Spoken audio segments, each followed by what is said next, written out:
Right now, I'm in a family home in Yushu, and I want to show you just some really super traditional Tibetan foods, especially in Kham.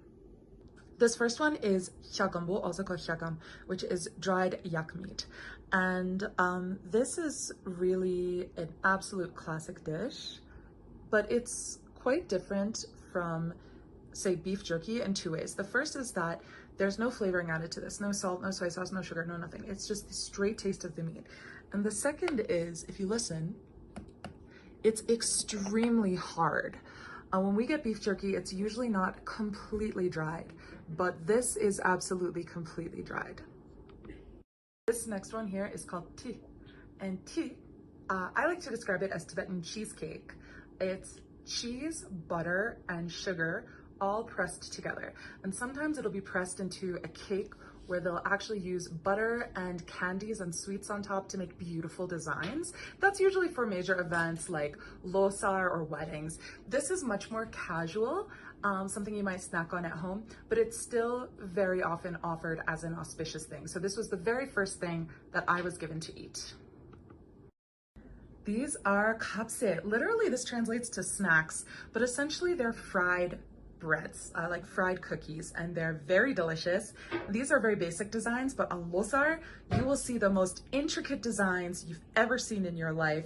People make eternal knots out of them and flowers and everything, and it's really beautiful and amazing. This is dro. Now in Lhasa, it's called pale. In Ando, it's called kore, but here it's called dro. And we see we have two kinds. We have sort of flat, pan-fried or baked, and then we have fry bread, because find me a culture that doesn't have some sort of fry bread. Everyone needs fry bread. This right here is the star of the show. This is tsamba. So this right here is toasted barley flour, okay? It's just toasted barley flour. And then we've taken butter, which is now all melted, and poured tea on top of that.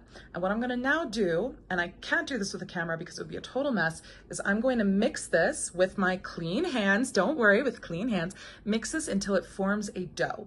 And then you eat the dough. And you can add sugar to it if you want it to be sweet, then it tastes kind of like cookie dough. It's a really amazing treat. Or you can eat it as is, as a savory, or even dip it in chili. So these are just a few of the amazing, delicious, traditional Tibetan treats that I am gonna be eating here. And don't mind my hat here. It's really cold outside. I've been wearing a hat. Now I've finished mixing the tsamba. That took me like 2 minutes, and it comes into this beautiful little ball. Now there's loads of ways you can eat this. And the simplest is you just kind of squeeze it in your hands and then pop a bit in your mouth. It tastes kind of peanut buttery. It's really nice. It's hard to describe. But the other way to eat it is with yogurt. Now, Tibetan yogurt is one of those things that I miss so badly when I'm away. And you're probably looking at this thinking, why is it lumpy and why are those yellow bits? Well, those are the best part. Those little lumpy yellow bits are something called cut. And what cut is when the yogurt is made, and remember, this is full fat yogurt, they let it sit. Which you have to do with yogurt anyway, but as a result, the fat rises to the top and becomes this layer, kind of like clotted cream.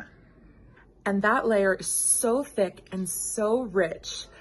It's, like I said, if yogurt could make clotted cream instead of regular cream making clotted cream, you'd have this. It is unbelievably rich, unbelievably delicious, and I will fight people for the cut off the top of the yogurt because it's so good. So one of the other ways that you can eat tsamba is you can take some like so and sort of make a little spoon out of it with your finger. And then you can dip it in the yogurt.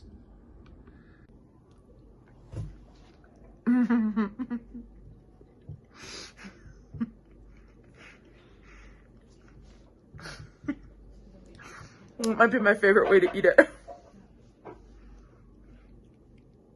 Have you tried any Tibetan foods? If so, what foods have you tried? Bonus points if you tell me the foods you tried in Tibetan language.